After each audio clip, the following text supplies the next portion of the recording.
바울은 편지를 쓸 때 늘 인사말 다음에 하나님께 대한 감사를 표현하는 사람입니다. 여러 편지글을 통해 보면 알 수 있습니다. 그리고 그 문제 많은 고린도 교회에 대한 편지를 쓸 때도 그는 인사말과 함께 하나님께 대한 감사를 빼놓지 않았습니다. 그러나 이례적으로 갈라디아서를 시작함에 있어서 그는 인사말 후에 바로 본론으로 들어갑니다. 하나님께 대한 감사를 빼먹을 만큼 이 교회의 문제가 심각하고 급박하다는 것을 보여주는 대목이라고 할 수 있겠습니다. 그렇다면 이 갈라디아 교회가 처한 심각한 상황이 어떤 것이었을까요? 크게 두 가지를 들 수 있습니다. 첫째는 교회 안에 거짓 복음이 들어온 것입니다. 5절에 보면 할례를 강조하는 사람들이 생겨났어요.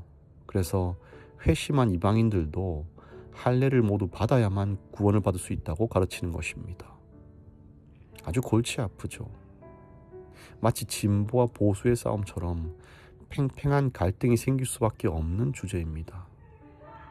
할례는요, 구약에 명시된 하나님의 명령이고 고대 이스라엘의 근간이 되는 표식이었어요. 그걸 부정하는 것이 교회 정서적으로 굉장히 불편한 상황이 생기는 것입니다. 근데 그걸 긍정하면, 할례를 긍정하게 되면 어떻게 됩니까? 신약에서 그리스도께서 이루신 구원의 보편성을 부정하게 되는 것이죠. 그러니까 이러지도 저러지도 못하고 이 교회가 얼마나 분란에 휩싸였겠습니까? 두 번째 문제는 그 연장선상에서 복음이 변질되기 시작합니다. 사람의 노력과 공로로 구원이 완성된다는 것입니다. 그래서 갈라디아서 3장 3절에 보면 바울이 이렇게 질책합니다.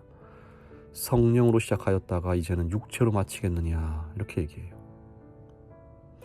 십자가의 공로를 무색하게 만드는 매우 심각한 이런 이설인 것입니다. 그리고 현재까지도 이 교회 내에서 팽배한 정신이 바로 이런 정신이죠.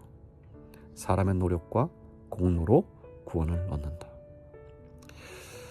보통 교회에 이 둘 중에 하나만 들어와도 교회가 무너집니다. 난리가 나고요. 근데 이 갈라디아 교회는 두 개 다 들어온 것입니다. 매우 심각한 상황이었던 것입니다. 여기서 우리는 오늘 본문과 관련하여 몇 가지 주의 깊게 살펴볼 주제가 있습니다. 여러분, 교회 내의 이설과 분란은요, 한번 터지기 시작하면 걷잡을 수가 없습니다. 제가 경험했던 아주 건강하고 큰 교회도요, 이설 한번 잘못 들어오잖아요, 속수무책입니다. 한 방에 그냥 반토막 나버립니다. 그래서 가장 좋은 방법은 사전에 그 모든 가능성을 차단하는 게 지혜로운 일입니다. 바울은 그래서 다음과 같이 권면합니다. 첫째로, 좋은 게 좋은 것이라는 자세는 피해야 합니다.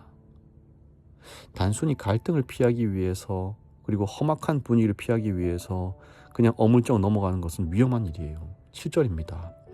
다른 복음은 없나니 다만 어떤 사람들이 너희를 교란하여 그리스도의 복음을 변하게 하려 함이라. 그럴 일은 없겠습니다만, 만약에 누군가가 우리 교회를 교란시켜서 그리스도의 복음을 변하게 하려는 부류가 있다면 어떻게 하시겠습니까? 그때도 좋은 게 좋은 거일까요? 8절과 9절에서 바울은 두 차례나 그런 부류에 대해서 저주합니다. 절대로 있어서는 안 된다는 것입니다. 여러분, 가짜 복음은 100%의 거짓이 아닙니다. 99%의 복음 위에 1%의 거짓이 섞여 있는 거예요. 이것이 가짜 복음입니다. 그래서 너무나 쉽게 사람들은요, 어물쩍 넘어가기 쉬운 것입니다. 근데 바울은 1%의 작은 부분도 결코 허용해서는 안 된다고 얘기하고 있어요. 이러한 정신이 우리의 마음이나 우리의 가정이나 우리 교회에 들어온다면 저주를 받게 되는 것이고, 그렇기 때문에 미연에 차단하는 것이 필요한 것입니다. 두 번째는, 사람에게서 배운 것은 사람에 의해 흔들리기 쉽다는 사실을 말하고 있습니다. 11절 12절입니다. 형제들아, 내가 너희에게 알게 하노니 내가 전한 복음은 사람의 뜻을 따라 된 것이 아니니라. 이는 내가 사람에게서 받은 것도 아니요 배운 것도 아니요 오직 예수 그리스도의 계시로 말미암은 것이라. 신앙이 넘어질 때에는 주로 진리가 수평적으로만 전달될 때 발생합니다. 이게 무슨 말이냐면 부모의 신앙, 목회자의 가르침, 공동체의 분위기로만 형성된 신앙이 수평적 신앙이라는 거예요. 이런 신앙은요, 환경이 변하면 무너집니다. 목사님이 떠나시고 부모님 돌아가시고 내 속에 있던 소그룹이 바뀌고 그러면 그냥 교회를 떠나버리는 것입니다. 근데 바울은 무엇을 강조해요? 하나님과의 수직적인 교제, 예수 그리스도의 계시로 말미암은 것이 필요하다는 것을 얘기하고 있는 거예요. 내가 직접 만난 하나님이라는 경험이 있어야만 흔들리지 않는다는 것입니다. 세 번째 덕목은 타인의 시선과 인정에서 자유로워야 한다는 것입니다. 10절입니다. 이제 내가 사람들에게 좋게 하랴, 하나님께 좋게 하랴, 사람들에게 기쁨을 구하랴. 내가 지금까지 사람들의 기쁨을 구하였다면 그리스도의 종이 아니니라. 바울은 이렇게 얘기하고 있어요. 지금껏 내가 하는 일이 다 사람들한테 인정받고 그러려고 했던 일이라면 내가 그리스도의 종이 아니라고 얘기하는 거예요. 여러분, 이런 경우가 있을까요? 사람들에게 인정받으려고 하는 것 때문에 교회 질서가 무너지고 복음이 변질되는 경우가 있을까요? 사람들의 시선 때문에 원칙이 무너지는 경우가 있을까요? 있습니다. 정말 안타깝게도 열심 있는 교회에서 더욱 그렇습니다. 왜냐하면 열심히 있기 때문에 인정도 받고 싶은 것이죠. 다른 사람의 시선을 의식해서 하기도 하고요. 그래서 그러다 보니까 하나님이 정말 이게 기쁘실까라고 생각하지 않는 경우가 굉장히 많다는 것입니다. 여러분, 이것이야말로 과거부터 현재까지 이어온 교회를 흔드는 중요한 영적 가시고요. 반드시 개인의 마음 가운데 제거되어야 하는 잡초인 것입니다. 우리의 믿음을 자라게 하지 못해요. 꼭 기억하시길 바랍니다. 오늘 총 3가지를 말씀드렸습니다. 첫 번째, 좋은 게 좋은 거라는 마음 정말 위험합니다. 두 번째, 우리는 사람에게 배울 것이 아니고 하나님에게 배우는 시간이 반드시 필요하다는 것입니다. 그리고 세 번째, 다른 사람 시선, 다른 사람 인정, 그 모든 것보다 과연 이것이 하나님을 기쁘시게 하는 일인가에 대한 생각을 먼저 해야 한다는 것입니다. 그렇게 할 때에 우리 교회를 흔드는 악한 자들의 이설과 유혹에서 승리할 수 있으리라고 생각됩니다. 오늘 하루도 승리하는 하루 되시기를 간절히 바랍니다.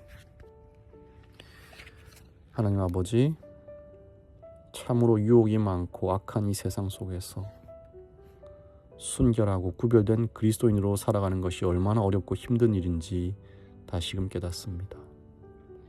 조금만 방심하고 조금만 나태해져도 금방 드러나 버리는 죄의 모습들을 보면서 다시금 죄는 그 모양이라도 버리라는 주님의 말씀을 상기하게 됩니다. 늘 성령을 구하고 깨어있도록 자신을 채찍질하고 그리스도의 십자가를 바라봄으로 항상 이기지 못하더라도 항상 넘어지지는 않는 우리 모두가 되게 하여 주시옵소서. 주님, 설라희 어린이와 함께 하여 주시옵소서. 이제 삼육중학교에 입학하게 되었습니다. 그곳에서 자신의 꿈을 한껏 펼치게 인도하여 주시고 무엇보다 신앙을 굳게 붙잡음으로 하나님을 사랑하고 그분께 영광 돌리는 어린이로, 심지가 굳은 어린이로 자라나도록 함께해 주시옵소서. 예수님의 이름으로 기도합니다. 아멘.